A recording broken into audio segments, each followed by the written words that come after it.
and welcome to a Corona Chemistry, shall we call it nuggets? A brief episode that is going to cover just a couple of topics related to stoichiometry. That is limiting reactants, also known as limiting reagents, and percent yield and efficiency. If this is your first exposure to stoichiometry, this is not the video that you want to tune into. Please check out the linked video in the description just below to go to the main video to this unit, which is going to cover the rest of mole conversions and stoichiometry. But as always, if you've followed along with these videos before, then you know you can find these slides on your screen right in front of you, and also a lovely set of notes to follow all these problems with right below in the description. So why don't you check that out? Yeah? Okay, diving into it. Limiting reactants and percent yield and efficiency. And as I already said, this is not supposed to be your first taste of stoichiometry. Stoich, of course, is a way for us to convert from one substance to another in terms of a unit that we are starting with and ending with a separate unit, perhaps, or just really to define our limitations of the real world. But the problem is, every other problem we've encountered thus far has only started us off with one number, which means that we are assuming that everything else surrounding this number that we have an unlimited supply of, that the only thing that matters is the number that they provided to us. And of course, that's not very realistic to the real world. So a limiting reactant question is much more realistic to what you might encounter in the real world, whether you are working in a business setting, a bakery, business, chemistry world, chemistry lab. Good Lord, it's been a minute since we've done one of these. This is where we are considering all of the constraints that are possibly applied to our situation. And then, with percent yield and efficiency, we can actually account for our own errors as humans, or as our shoddy equipment is going to contribute to the situation. So the limiting reactant, as the name suggests, is the reactant in a chemical equation that you are going to run out of. Tried and true scenario that I like to use here is s'mores, right? If I've got, you need 1 graham cracker, 1 chocolate, 1 marshmallow to make a s'more. If I've got 20 graham crackers and 100 marshmallows and 1,000 pieces of chocolate, I still can only make 20 s'mores. Because the moment that I run out of those graham crackers, this chemical reaction stops. I can no longer make that delicious product that I'm going for. Chocolate and marshmallow is delicious, but it ain't a s'more. It ain't a s'more. And so, limiting reactant, we need to see what we are going to run out of. What you are typically going to see in these scenarios is you are going to be given 2 different starting values. You could theoretically have more, like in our s'more example just a second ago. We had 3 in there. Usually you're going to see 2. But of course, real world, you could have 3, maybe 4, maybe 5. Who knows, right? But usually 2. And you must consider both of these substances' perspectives, if you will, in order to determine who your limiting reactant is. And there's a couple of different ways that you're going to do that. So we're going to jump right into a couple of examples, since, once again, this is not our first exposure to stoich. And if it is, please check out the video that's linked below so you can go get actual exposure to stoich. We're going to jump right into it because there's actually nothing new here. It's just new context to these kinds of questions. So I've got example 1 and 2 that are linked together. Example 1 is just having us identify who the limiting reactant is. And example 2 is diving a little bit deeper, where we're starting with mass and ending with mass of something else. That's what we're running into. Let's go to the board. Here we are rocking with examples 1 and 2 in your limiting reactant notes here. And we've already got your equation written out because every single stoich problem, step 1 is to write your balanced chemical equation. Keeping it very simple with our examples here today, we have a chemical equation that doesn't actually need balancing because it's all coefficients of 1 that are going to get the job done. Which might spoil this answer here because question 1 simply asks us to determine who is our limiting reactant here out of lithium or sodium chloride when I've got 5.0 moles of lithium and 2.0 moles of sodium chloride. I want to keep it simple here just to show you the 2 different perspectives. There's 2 different schools of thought, if you will, because one way is for us to actually convert from one reactant to the other. And let's showcase what that means here just now. So if I start with my 5.0 moles of lithium, what if I convert to my moles of NaCl? What does that tell me? Well, I'm simply going to do a one-step stoichiometric conversion here, 1 to 1, where I need 1 mole of lithium for every 1 mole of sodium chloride.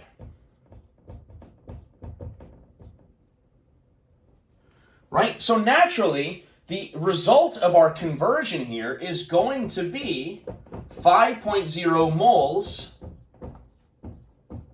of NaCl. Well, what does this mean? Well, if I start with this amount of lithium, the result of the train track is assuming that all of the lithium is gone. And that might not be something that you've actually put together in your other stoichiometric conversions. It's assuming that we've gotten rid of everything that we started with. So it would take 5.0 moles of sodium chloride to get rid of all of my lithium. But the problem here is I don't have 5.0 moles of sodium chloride, which means I would only get 40% of the way done with all of my lithium before NaCl runs out. I need 5 moles of NaCl to get rid of all of this lithium. Therefore, the NaCl is going to be my limiting reactant in this scenario. So we can go from one substance to the other reactant to see what we are going to run out of first. In example 2, it is going to be, I would say, a much more common type of question that you're going to see, where you're converting to actually see an amount of product that you can actually produce. Let's check that out. In example 2, we get a little bit deeper into the scenario, where I'm getting 25.0 grams of lithium, 72.0 grams of sodium chloride, and the question is, what is the mass of sodium that I can produce? Once again, 2 different ways to pursue this kind of question. We showed you one pathway to doing so in example 1, where if I go from my mass of lithium to my mass of sodium chloride, I could identify which of these 2 is the limiting reactant. How I pursue example 2 is going to be how I recommend most people to pursue limiting reactant questions. The thing is you're not always given a destination. In example 1, they simply asked for who the limiting reactant was, which means you can actually pick which way you go. As long as you can compare your answers, you can determine who your limiting reactant is. In this situation, though, we have a clear-cut destination. So what I advocate for is to convert both of my reactants to the destination, but only the smaller of the 2 answers is the correct answer. So let's show that workout for you here. We're going from grams to grams, which means this is going to be a 3-step molar conversion. But once again, we don't actually need to balance anything here. Coefficients of 1 are going to get the job done here. So start with my lithium. 25.0 grams of lithium, and we are going to grams of sodium on the far side here. Grams of lithium, not in my answer, so it goes to the bottom. And we're going to convert to mole of lithium here. And how I convert to moles is I just simply look at the periodic table, because that is going to provide for me the molar mass of our substance. 6.941 grams of lithium for every mole of lithium. Then I look to my chemical equation. For every 1 mole of lithium, 1 mole of sodium is produced.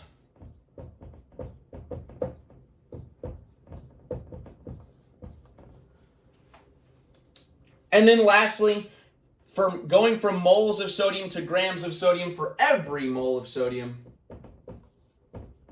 that's 22.99 grams of sodium. We've got our handy-dandy calculator here, so we're going to plug and chug this in live for you. My goodness. And we get a result of 82.805 grams. Notice I'm not rounding it because this might not be my answer. This is just one possible value. This is the value of sodium produced from lithium's perspective.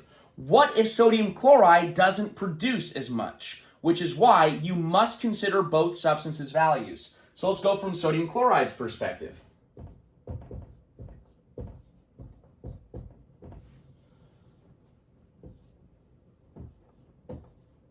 Same setup here, going from mass of our reactant to mass of our product here. For every 1 mole of sodium chloride,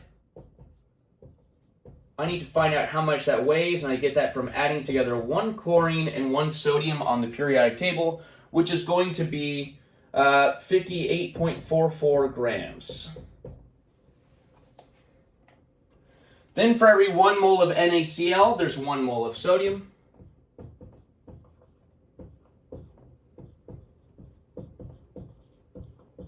And our last step ends up being the exact same as our first train track, which is going to be for every 1 mole of sodium, That's 22.99 grams of sodium, like so.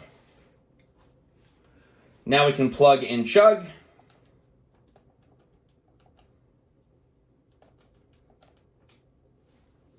And we get a value here of 28.324 grams of sodium. Notice I have not rounded yet, and the reason why is because what if your two possible answers are really, really close to each other, only separated by a couple of hundredths of a decimal? Not that I've ever encountered that, just a chronic paranoia person, right? That's just what we're working with here.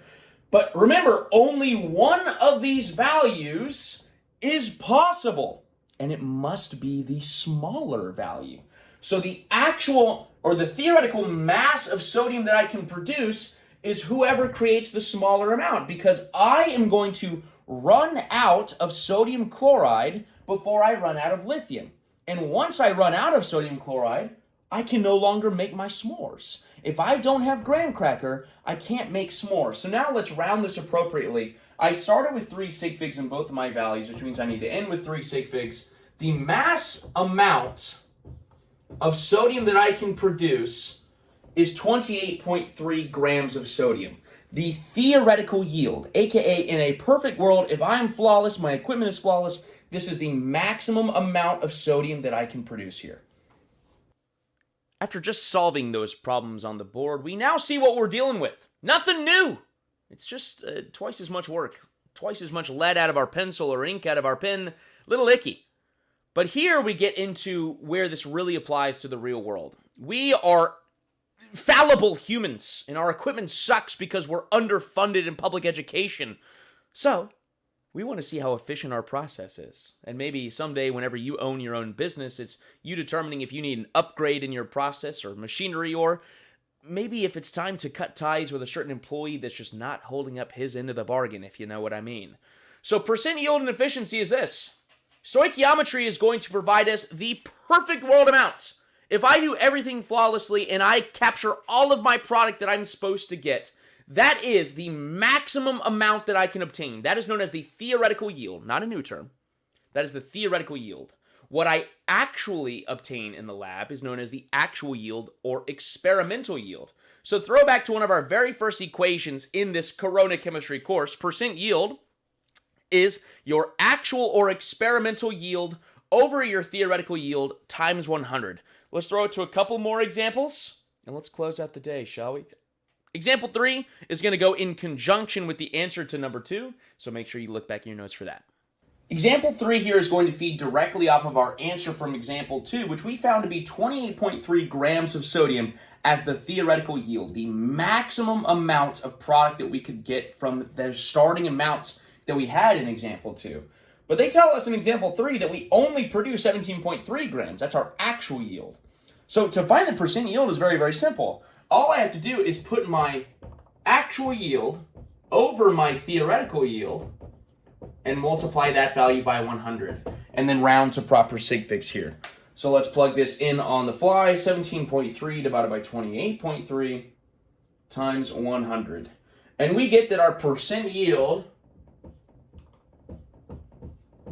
is 61.1%. And sometimes you'll see this labeled with efficiency. So this is a 61.1% efficient process, whether this was a one-time mistake or maybe this is something that we are just procedurally doing to be this efficient a consistent amount of time.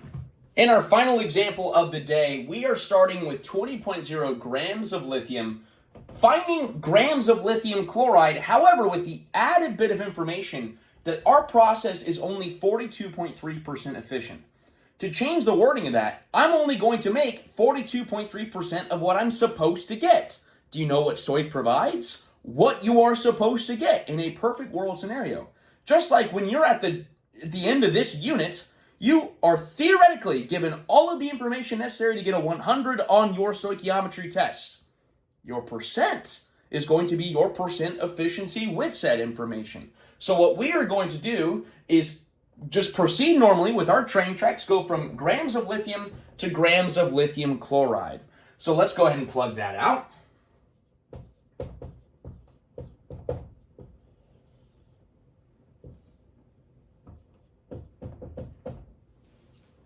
We're going from grams of lithium to grams of lithium chloride.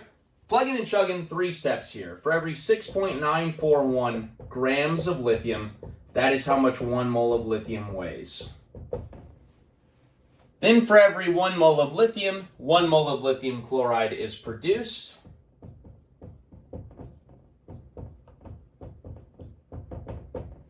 And then lastly, for every 1 mole of LiCl, let's find out how much that weighs, adding together 1 lithium and 1 chlorine. We get 42.391 grams, give or take. And let's plug it in.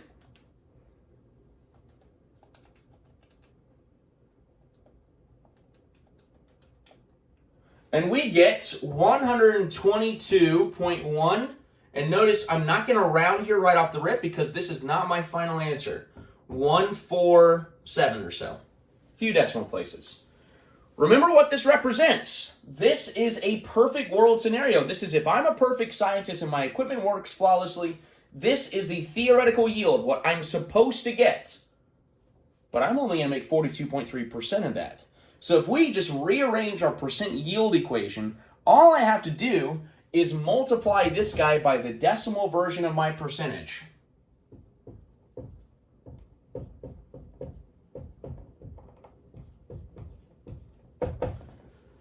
$122.147 times 0.423. And I find, and here I'm going to round because this is my final answer, I find that I am actually only going to get 51.7 grams of lithium chloride. And so let's say you own a business where you know the efficiency of your process. Let's say it's a cupcake business, and someone puts in an order for 200 cupcakes. Well, you're not only going to start with the perfect amount of batter necessary to make 200 cupcakes because you know that you're human. You know you're going to spill something along the way that if you put in the batter for only that amount, you're going to have to go back and add some more because you're going to spill something along the way. You're not going to get everything off of the whisk. Things happen, right? And so you compensate for your process and you add a little bit of extra in. If I know I'm only going to make 42.3% of whatever I'm starting with, then I can compensate for those issues and run a thorough business. Or cut ties with the employee that doesn't know what he's doing. Have a great day, everyone. What a quick little just bite of chemistry. Please let us know if you like this formatting of Corona Chemistry and if you'd like to see other nuggets, bite-sized videos of content. Let us know. Love you.